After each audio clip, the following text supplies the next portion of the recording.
আপনাদের কাছে আমাদের বিশ্বাস, আমাদের শ্রদ্ধাবোধ, আমাদের যে আস্থাটুকুন আছে সেইটুকুন যেন আপনারা লিখেন, এর চেয়ে বাইরে বেশি কিছু লিখেন না। কারণ আমাদের এজেন্ডা আছে, আমরা কি কি বলবো আপনাদের কাছে।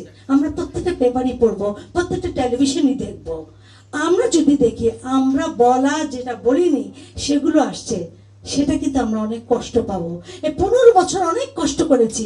আমরা চাই না আমাদের ভাইরা আমাদেরকে এডিশনাল কষ্টগুলো দেখ। এটা আপনারা প্রমিস করেন আমাদের কাছে। অতিরঞ্জিত কোনো কিছু লিখবেন না প্লিজ। কারণ আমি তো জানি আমি মিডিয়ার মানুষ। হ্যাঁ, আমি আপনাদের কাউকে ছোট করছি না, কাউকে ছোট করছি না।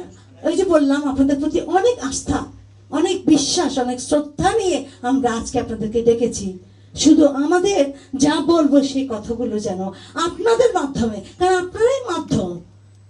আমি রান্না করে করে আমার হিস্ট্রিতে বলতে পারবো না, পারবো না।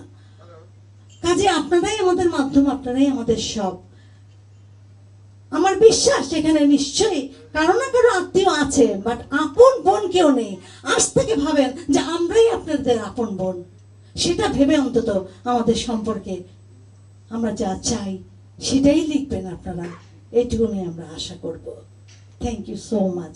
সবাই ভালো থাকবেন, সুস্থ থাকবেন, এবং আমরা যেন নিউজগুলো পড়ে আত্মার শান্তি পাই। শুধু আমরা কেন, এই যে 57টা বা 74টা কবরের ভেতরে যে আত্মাগুলো আছে তারাও যেন শান্তি পায় আপনাদের এই সুন্দর রিপোর্ট দেখে।